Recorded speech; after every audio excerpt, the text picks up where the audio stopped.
Hey, what's going on YouTube? Welcome to another Season 8 League of Legends Champion Guide. Today I'll be covering Jungle Master Yi, the Wuju Bladesman.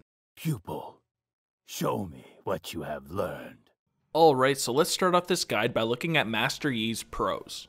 Master Yi is a champion that has some high snowball potential, and he also has the ability to hyper carry in the late game. He has some built-in true damage because of his E ability, so he can even get through tanks, and he does have some pretty decent mobility because of his Q and the movement speed from his ultimate. Finally, Master Yi's Q ability also makes him untargetable, so if he does use it properly, he will be able to dodge all sorts of different skill shots, which can give him a lot of survivability. Now, Master Yi, like all other champions in League of Legends, of course has his cons as well. Now first, he is a champion that is pretty weak at the really high elos because people will focus him down, and since he is pretty squishy, he'll die really quickly. He doesn't have the best set of defensives out there, but as long as he can avoid crowd controls with his Q ability, he will be able to also delete teams. Now Master Yi is also a champion that doesn't bring any hard crowd controls. He's still decent at ganking because he does have a lot of damage and mobility, but he can't actually hold people in place for his teammates to follow up. For your runes, you want to go for Precision and Sorcery, grabbing either Press the Attack or Lethal Tempo as your keystone. Both of them are really solid options, but after the small buff to Press the Attack, it's definitely my favorite keystone now on Master Yi. Either way, you'll want to go for the usual afterwards and get Triumph, so you get returned health and extra gold on takedowns, Alacrity, so your takedowns give you permanent attack speed, and Coup de Grace, so you deal more damage to low health enemies. Then in the sorcery side, you want to go for Celerity, so you get a bit of extra movement speed and extra AD based on that movement speed, and Gathering Storm, so you get increased amount of AD as the game does progress. These two are really solid because Celerity works great with the extra movement speed from your ultimate, and Gathering Storm gives you that extra AD so you can hyper carry in the late game. For your first summoner spell, you'll want to go for Flash. Flash is a requirement on Master Yi because although he does have some pretty decent mobility, he is a very squishy champion, and you can use Flash throughout the game to save your life if you do get caught in a bad position. Of course, you can also combine it with the movement speed from your ultimate and your Q ability as well to jump onto an enemy from a very long distance. Now of course, since you will be jungling, you're going to have to take Smite as your second summoner. This of course is needed because it will allow you to buy your jungler item, clear through the jungle and remain healthy, and secure objectives like Dragon and Baron. Master Yi's passive ability is Double Strike, which is a purely offensive ability that gives him an extra attack. This will deal 50% of his AD bonus physical damage and also applies his on-hit effects and can critically strike. It gives you some really nice extra single target damage, but if you do kill a minion with your first attack, it will also attack the second one beside it, so even if you do get a killing blow with the first attack, it will still work. This extra attack works every 4th basic attack, so it also scales really well with attack speed on Master Yi. It won't do a ton in the early game, but as the game progresses and Master Yi picks up attack speed, it will get stronger and stronger. Master Yi's Q ability is Alpha Strike, which does a nice chunk of AoE damage and is a great way to get on top of a champion. This ability does have a 100% AD ratio, and it also has a critical strike damage on it, so if you do go for critical strike Master Yi, it's going to do a ton of damage. Now this will hit all the targets in the area, but you will jump on top of whatever one you did target with this ability, so it's a great way to get on top of a squishy champion. Now another really nice part of the ability is the fact that you will be untargetable while you are using this ability. This makes it also a pretty solid defensive because if you do see a skill shot coming in that would kill you or do a lot of damage, or perhaps even crowd control you, you can use this on the enemy to dodge that since you will be in the air. Master Yi's W ability is Meditate, which is primarily a defensive ability. When activated, Master Yi channels for up to 4 seconds, healing himself every 0.5. The healing's also increased based on your missing health, so you want to try to use it when you are on lower health rather than full.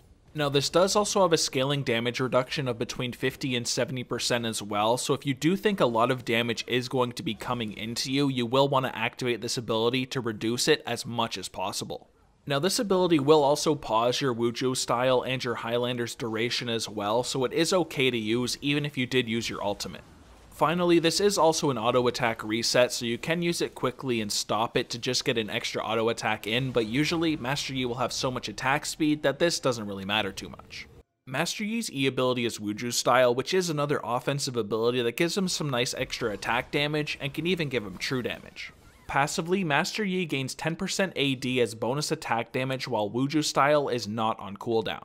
So yeah, that is a nice part of the ability because Master Yi is just straight up going to have 10% extra AD whenever this ability hasn't been used. Now when activated, however, Master Yi's basic attacks deal bonus true damage for 5 seconds, and this is between 18 and 50 plus 35% bonus AD. So it is a pretty strong ability because when you activate this, you can shred through even tanks. Sure, 50 true damage doesn't sound like a ton, but with Master Yi's attack speed, it hits really quickly, and 35% bonus AD is also pretty strong as well. It's great just because of its passive damage, but it gets even stronger whenever you activate it. Master Yi's ultimate is Highlander, which gives him some nice bonus attack speed, movement speed, and makes him immune to slows and cripples. It's also pretty decent in teamfights because not only do you have all of those, but whenever you do get a takedown with this ability, your other basic abilities will get the reduced cooldown of 70%. It also has between a 30 and 80% bonus attack speed ratio and has multiplied movement speed of between 25 and 45%. This allows him to easily get from target to target, and with that bonus attack speed, he's going to be outputting a lot of damage because of his build and of course his passive. It's also really strong as a defensive because you can use this bonus movement speed to run away as well, considering you won't be able to be slowed or crippled. For your skill order, of course first you want to put a point into your ultimate whenever you can at 6, 11, and 16. Then since it has some really nice AoE damage and a high AD ratio, you want to focus on maxing your Q ability first. Then you'll want to start maxing your E ability second because it has some really nice damage on it as well, and it does have scaling true damage, which is great to make it through the tankier targets. That of course means you want to save your W ability for last, but I like to take a point in it early on at level 3 or 4 just so I can keep myself healed throughout the jungle, and if I ever need a heal, I've got that ability. For my jungle route on Master Yi, I usually stick pretty standard and get a leash from my bot lane and kill my first buff, and then go to my wolves, and then my second buff afterwards. This should give you level 3 rather quickly, so you can either follow up by ganking a lane or go do the scuttle crab. Since Master Yi does have some okay AoE damage, you do also have the option of going for a full clear because you of course will have your healing from your W as well, but it's not something I go for too much. I usually like to rush level 3 and try to get a gank in as early as possible. As I've said before, Master Yi is a champion that does have a lot of snowball potential, so just getting one kill early on can really influence the game. Now, when you're going in for a gank on Master Yi, you'll first want to use your Alpha Strike for a gap close and a dodge. As long as you can get close enough, it's a great way to get on top of something like a Morgana and also dodge your Q at the same time.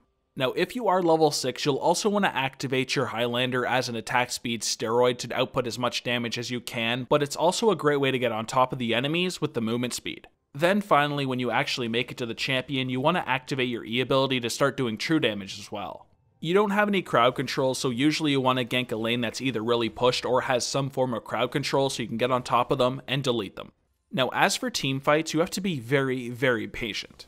You are a very squishy champion that people love to focus down, so you have to wait for your opportunity to jump into the team fight so you can start deleting targets. You can dispose of the entire enemy team rather quickly if you do have items, but if you do eat a crowd control, they're just going to delete you instead. Therefore, you want to use your Alpha Strike to dodge any abilities you can and also engage onto the enemy. Master Yi is one of the best cleanup artists out there because of the resets from his ultimate, so you want to wait until you see an opportunity to get on top of the enemy and then go from target to target. Now let's look at some of his hard matchups, and first up is Jax. Jax is going to be hard for Master Yi because Master Yi is an auto-attacking champion, and Jax can simply activate his E ability so he will start dodging those attacks and then stun Master Yi afterwards and destroy him instead. Now you can outplay this, however, you want to try to use your Q ability to dodge his E ability stun whenever you can, because if you do, you will easily destroy Jax. If it lands, however, you are dead. For the next hard matchup here, I've got Ramus. Now, Ramus will be a big issue for Master Yi because he can activate his defensives and really destroy Master Yi. Therefore, you won't want to fight Ramus too much early on. You do outscale him, so wait till the later stages of the game and be very careful of where he is on the map. He can roll into lanes really quickly and easily counter gank you, so try to keep vision on him at all times. For the next hard matchup here, I've got Skarner. Now, Skarner's going to be a pretty big issue for you because whenever you engage into a team fight, Skarner's just going to ultimate you and his teammates are going to destroy you. Therefore, you'll want to be very patient and you'll only really want to engage if Skarner's ultimate is already down or if you know it's in cooldown. You do also outscale Skarner, so try to just make it to the later stages of the game and then fight him there. And for the last hard matchup here, I've got Udyr. Udyr's a champion you're going to struggle against because in the early and the mid game, he'll just be able to stun you with his bear stance, swap into Tiger, and just completely shred you. You definitely scale better than Udyr, but in that early and the mid game, you gotta try not to fight him too much because in 1v1 situations, you'll usually get destroyed unless you're way ahead of him. Alright, so now let's look at the item build, which starts with a Hunter's Machete, refillable potion, and a Warding Totem. Since you're mostly a single target champion outside of your Q ability, you want to go for the machete because of your auto attacks, and you only need a refillable potion because you do have a healing on your W, so you don't need 3 health potions. Now on Master Yi, there's 2 completely different core builds. You have the attack speed with the Blade of the Ruined King build, and you have the crit build. Going for Blood Razor and Blade of the Ruined King is definitely my favorite core build because it does do a lot of on-hit damage, and it's really solid against tanky teams. The crit build that starts by going with Warrior and then going to a static Shiv is really solid against the squishier teams. Your Q ability's damage is based off of your crit as well, so it will do a ton of damage if you are going for that crit Master Yi. Either way, I would recommend the first set of core items against tanky teams and the second core set of items against the squishier teams. Now as for the item pool, if you are going for a crit build, you can go for Infinity Edge and Phantom Dancer. This is going to give you 80% critical strike damage when you combine it with this Shiv, and you'll have a lot of attack speed and attack damage while also having the increased critical damage, making Master Yi hit like a truck. 2 items that are better for the attack speed build would be the Ginsu's and a Frozen Mallet. The Ginsu's in general just works great with a high attack speed build, so it works great on attack speed Master Yi, and a Frozen Mallet is a great way to stick onto targets pretty much permanently because of that on-hit slow. Now, if you instead wanted some defensive options, you could first go for a Guardian Angel. Now, yes, this of course also increases your attack damage, but that defensive shield that allows you to come back to life in the later stages of the game is pretty damn strong. Now, speaking of shields, you could get either a Maw or a Sterax Gauge. Both of these items will provide you with a shield if you do take a bunch of burst damage rather quickly. Now, keep in mind they both don't stack, but they're both very good items and they're great options. Then finally, if the enemy team has a lot of crowd control and they're focusing you down, you could always get a Mercurial Scimitar.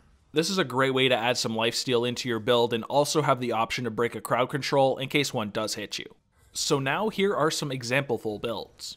For the first on-hit option, we of course add some Berserker Greaves into our build for some extra attack speed, then the Ginsu's, Frozen Mallet, and a Guardian Angel as a really nice defensive.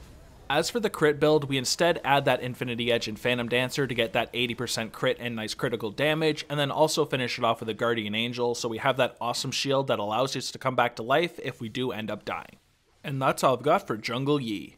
If you guys enjoyed the video, please like and subscribe, and visit my video description below. I have a link to all my social medias, and I do also have a Discord server, so that's one you should definitely check out.